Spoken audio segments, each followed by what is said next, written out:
A lot of people believe that Christ was poor. I don't know where the foundation for this comes from. And I think that notion is very terrible. In fact, if you read the book of Isaiah, you find that it says he chose poverty, not that he was poor. So there's a mindset or a teaching that says that Christ was poor, and we're dealing with a person who was poor or in poverty. In fact, even the teachings that he was born in a manger are sent to imply the idea that because they do not have finance to pay for an inn, instead to understand that the inn was closed for a reason. There's a massive revelation tied to that inn and why they had to give birth in the manger. We'll talk about that on another session. But the most important thing is Mary was not poor, neither was, she was actually a rich girl. So Jesus was born in a very, very rich family. But beyond that, we talked a lot, I think we'll add it on the video as well. We talked a lot about the importance of that exchange that happened when he was born, and all these men, these camels and horses and all these wise men with wealth that was stored up for a generation waiting for the birth of this king to come. How they came and they gave him gold, frankincense, and myrrh. They came to give gifts befitting of a king. They came to give him so much money that that young boy was literally born rich. He was one of the richest people in his time.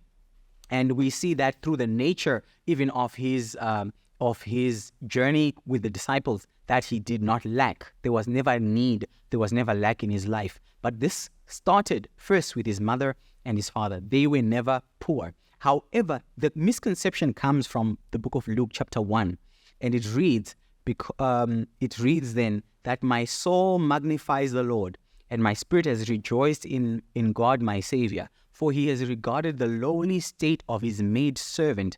For behold, henceforth all generations will call me blessed. That's what Mary said. The unfortunate thing is everybody reads this and they think, oh, she was lowly as in she was poor, this poor girl maiden that was left out all alone. But they don't actually understand that Mary understood that she was engaged to someone in the lineage of Jeconiah.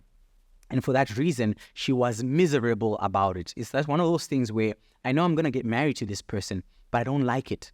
And I don't like the lineage attached to that. And I'm chosen to get married into a cursed family or a cursed house where these people have been detached from the lineage of David. So she was actually miserable, not poor. So because of that curse, she was miserable about this marriage to that person. But we actually realized that because of the status that she had, she was a wealthy person who had a lot more to lose through marriage than what she had to gain. So Jesus was born in a rich family, and when he died on the cross, we read this story that Joseph of Arimathea went to claim his body.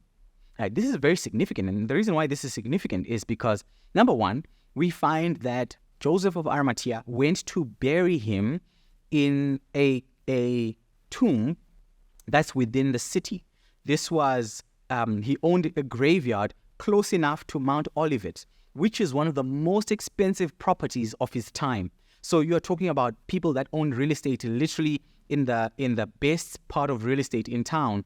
And number one. Number two, only a living relative, the closest male authority relative, was allowed permission to come and claim your body. He was allowed permission to come and claim your body. So this person, who would be incredibly wealthy, incredibly respected in the Sanhedrin, was the only person that was permitted to go get his body because he was coming to get his son's body. This is very incredible because I was speaking to somebody a few days ago, and we were talking about the miracle at Cana and how these things happened, and how they said, whatever he says, do it. And how this miracle has become such a significant thing in how believers perceive it. They always talk about water into wine, water into wine. But I said to them, do you realize that to a certain extent, it is very possible that Mary, out of social convention, recommended that they go speak to Jesus, maybe because he had the money. Because he, as an authority, as a young man in that place, Mary trusted him to financially deal with the situation. If there's lack at this wedding and you guys have run out of drinks, my son can handle that. And so I don't think she placed that demand on him for him to do a miracle, but she could have placed that demand on him because he had the finance to do so. And that relationship then allowed her to say, please talk to my son. He will be able to manage this and help you out with the situation.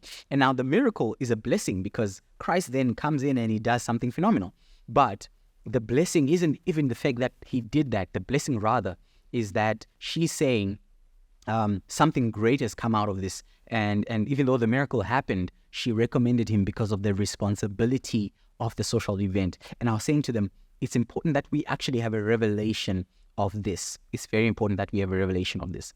So we see this happening, that even then, at that point in time, this cements the authority, the leadership, the fatherhood of Joseph in going to claim his son. And we even read something very interesting in that text. It says that when the Pharisees held a meeting to condemn him, they did it late at night so that the other members of the Sanhedrin were not present. So they actually did this knowing that his daddy protects him, that Joseph of Arimathea protects him. And so they rush to do this meeting at a moment where they know there would not be an objection and they can be condemned in their absence, so they cannot defend him. So we see a very interesting take in events at that time.